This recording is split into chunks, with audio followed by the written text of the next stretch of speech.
Okay, well, I'm here with LL, and we're gonna read the Grimm brothers story, The Three Little Birds, and then talk about it. About 1,000 or more years ago, there were in this country nothing but small kings, and one of them who lived on the Kuderberg was very fond of hunting.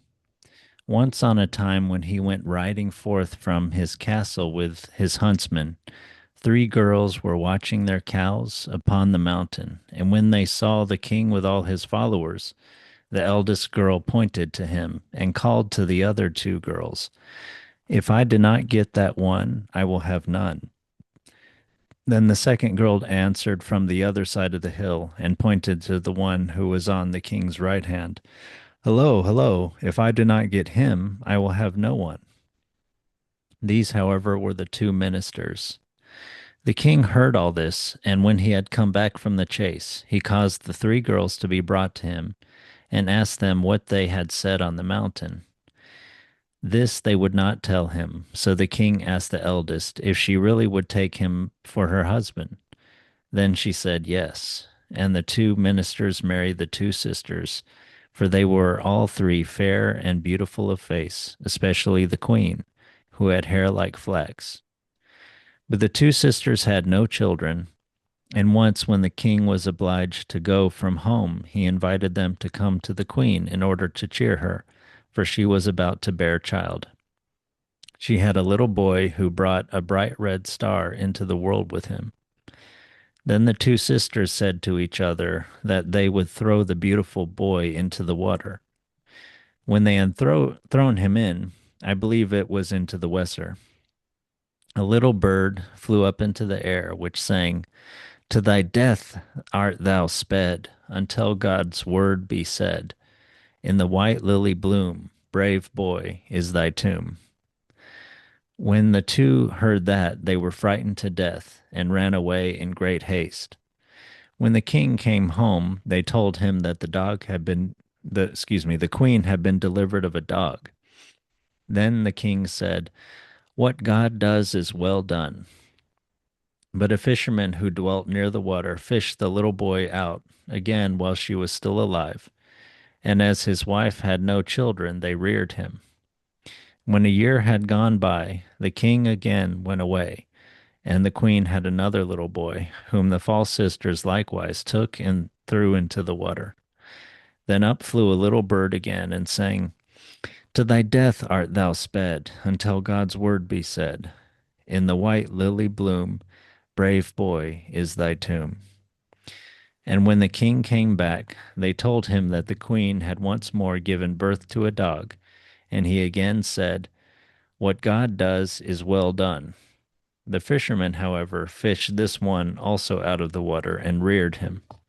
Then the king again journeyed forth, and the queen had a little girl, whom also the false sisters threw into the water. Then again a little bird flew up on high and sang, "To thy death art thou sped, until God's word be said. In the white lily bloom, bonny girl, is thy tomb." And when the girl came home, they told him that the queen had been delivered of a cat. Then the king grew angry and ordered his wife to be cast into prison, and therein was she shut up for many long years. In the meantime, the children had grown up. The eldest once went out with some other boys to fish, but the other boys would not have him with them, and said, "Go thy way, foundling." Hereupon he was much troubled, and asked the old fisherman if that was true. The fisherman told him that once when he was fishing he had drawn him out of the water.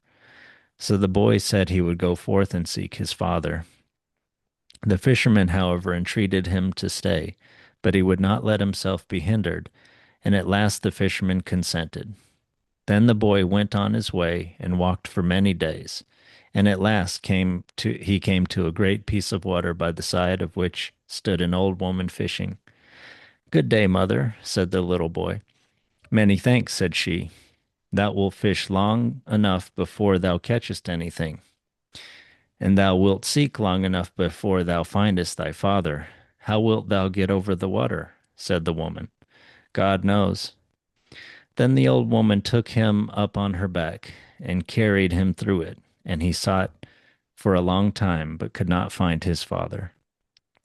When a year had gone by, the second boy set out to seek his brother. He came to the water, and all fared with him just as with his brother. And now there was no one at home but the daughter, and she mourned for her brothers so much that at last she also begged the fisherman to let her set forth, for she wished to go in search of her brothers. Then she likewise came to the great piece of water, and she said to the old woman, "Good day, mother." "Many thanks," replied the old woman. "May God help you with your fishing," said the maiden. When the old woman heard that, she became quite friendly and carried her over the water, gave her a wand, and said to her, "Go, my daughter, ever onwards by this road, and when you come to a great black dog, you must pass it silently and boldly, without either laughing or looking at it. Then you will come to a great high castle, on the threshold of which you must let the wand fall, and go straight through the castle and out again on the other side. There you will see an old fountain out of which a large tree has grown, whereon hangs a bird in a cage which you must take down. Take likewise a glass of water out of the fountain, and with these two things go back by the same way. Pick up the wand again from the threshold and take it with you, and when you again pass by the dog, strike him in the face with it, but be sure that you hit him, and then just come back here to me." The maiden found everything exactly as the old woman had said, and on her way back, she found her two brothers who had sought each other over half the world. They went together to the place where the black dog was lying on the road. She struck it in the face, and it turned into a handsome prince who went with them to the river. There the old woman was still standing. She rejoiced much to see them again, and carried them all over the water, and then she too went away, for now she was freed. The others, however, went to the old fisherman, and all were glad that they had found each other again, but they hung the bird on the wall. But the second son could not settle at home, and took his crossbow and went to hunting.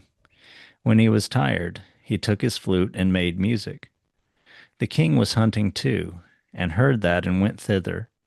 And when he met the youth, he said, "Who has given thee leave to hunt here?" "No one."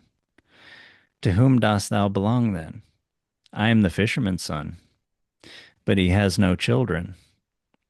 "If thou wilt not believe me, come with me." That the king did, and questioned the fisherman, who told everything to him.